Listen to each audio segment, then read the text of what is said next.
So, good afternoon mga kaubas. Update. Anyway, ito pala yung first upload ko regarding sa grape vineyard ko dito sa amin. Actually, first time grape farmer ako dito sa Cebu. At yung variety ko ngayon ay isang katauba. Ito. At saka, lately ko na lang nalaman na yung katauba pala ay hindi table grapes, kundi isang lang, good for ah, paggawa ng alak or paggawa ng suka. Kaya hindi ito pero napag-alaman ko din na pwede pala ito gawing grape jam. So gagawin ko na lang yon after 4 months, kasi nga sabi nila ito yung katawba ay di naman masilan sa klima ng Pilipinas. Actually totoo yun, kasi nga tingnan nyo nga ito, balik tayo dito, ang dami ng niya, apat, tingnan nyo, isa, dalawa, tatlo, apat.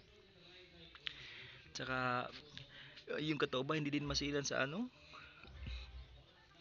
tingnan nyo ay pangalawang pala ito, bunga ng katawba ko, kasi nga ah napabayaan ko ito yung ko. Tsaka yung abono ko nito dalawang klase, yung organic tsaka yung synthetic. Tsaka ifinalo ko na talaga yung instruction niya, yung sikat na mangobos na Ryan Vlog ba yan, yung pero sabi nga niya paggagawa ka daw ng arm dapat 200 to 150 to 200 centimeters lang. Pero yung ginawa ko, sabi ko sa'yo, napabayaan ko ito kasi nga nagtrabaho ako sa syudad. Kaya yung pagka-uwi ko, tsaka ko na lang pinutulan. Tsaka tingnan nyo, nakita nyo, ah, halos 4 na metro ata to, pero nagbunga naman. Tingnan nyo, yun na nga, ah, late ko na din nalaman na bawal pala mag pruning tsaka yung panahon ng tagulan, kasi nga daw masusunog. Totoo pala talaga yon. Tingnan nyo dito, oh. Actually maganda naman talaga sana to eh. Kaso nga lang yung nung nagbubulaklak na ito, umulan ng malakas ng 2 araw talaga yun. Kaya ito yung naiwan. Ito mas nauna to ng tingnan nyo, ang haba-haba.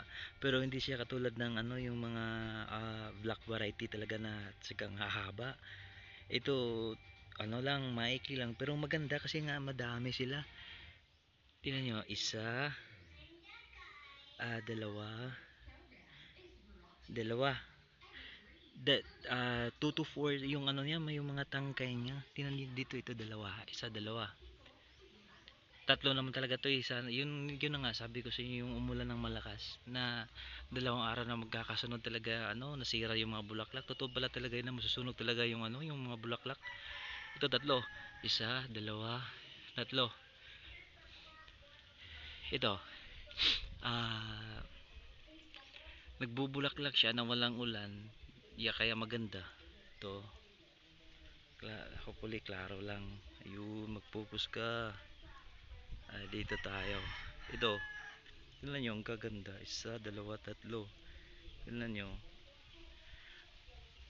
Gagawin ko na lang dito yung yung sabi nila na grape jam na lang, kasi nga well, try lang natin, kasi nga sinunod ko yung instruction ng iba na na magiging matamis din yung bunga ng katawba pagka sisunod ko. Susundin mo talaga yung pattern ng paglalagay ng abono. Kaya hopefully, kasi nga every 15 days ako naglalagay ng tigka kalahating lata ng putas, saka yung tigka kalahating lata ng triple 14. Maganda naman sila. At saka ito 2 buwan pa lang ito 2 months old pa lang itong mga berries ng ubas na to. So well, so far so good din naman yung resulta. Tsaka dito sa sa bahay ko, may 4 ako na variety. 5 ata. Kasi ito Baikonur to eh. Ito Baikonur. Yan si Baikonur. Tsaka lipat tayo dito. Ito si Black Rivier.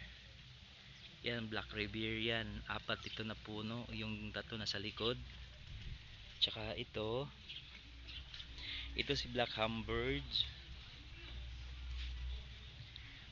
Yan, ano yan, tatlo yan. Ito isa, ito dalawa, tatlo. Tsaka ito ano, mga kabayan, pansin nyo, may makeshift ako dito na ano, lutuan ng kanin. Sinadya ko talaga dito ako magluto kasi nga sabi ng mga kilala ko maganda talaga pagka may mausok-usok kasi malayo sa mga sakit yung common na sakit ng ano ng ubas itong yung mga downy mildew at tatawag doon. Kasi hindi ko pa talaga masyadong familiar yung mga sakit ng ubas kasi nga ano uh, bagwan pa lang ako naging interesado sa pagtatanim ng ubas. Ito seedless to eh. Tsaka totoo pa talaga yung sabi ng ano,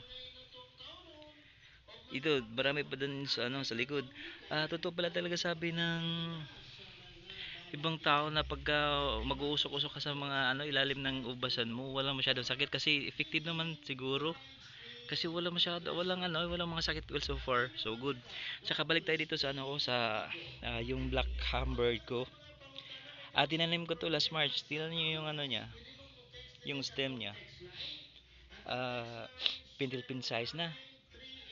So actually 3 months pa lang to kasi March, April, May, June. O 3 months pa lang. Pero masyado siya, madali siyang nagano, madali yung maturity niya kasi tingnan niyo, ito yung ano niya, yung arm niya. Tsaka ito eh, apat ito eh. Isa, dalawa, tatlo, tsaka apat.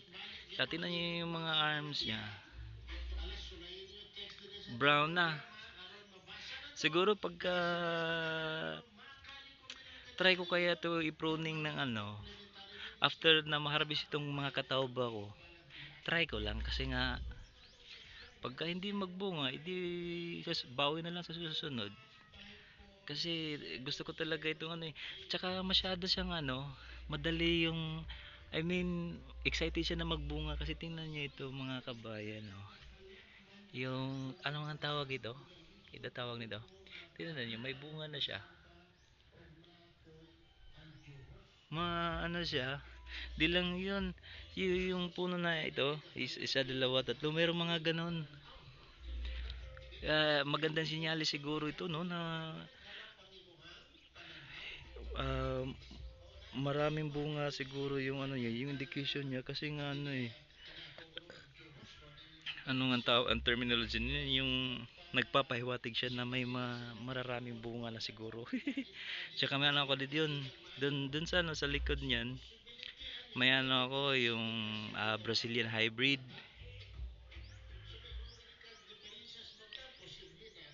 Tsaka well, so far ito lang naman yung ano ko. Maganda, maganda. Salamat pala yung sa mga advice ng ano ng yung sikat na mga ubas na vlogger, yung si Ryan Vlog. Oo, effective yung sinabi niya na pagkagagawa ka ng arm, ito balik tayo dito. Dapat 150 to 200 centimeters lang talaga para maaga yung maturity ng fruiting arms niya. Tsaka madali yung maturity din na niya ng fruiting canes. Totoo yun. Effective yung sinabi niya. Actually, sinubaybayan ko nga yung mga ano niya, yung mga uploads niya. Ito, next upload ko. Hopefully, hindi ito magkakaroon ng sakit kasi nga katawba ito, high resistant dito eh. Adaptable daw to sa ano sa klima ng Pilipinas. Yan, next upload ko yung hinog na siguro sila. Well, dito na lang po. Salamat sa panonood at goodbye.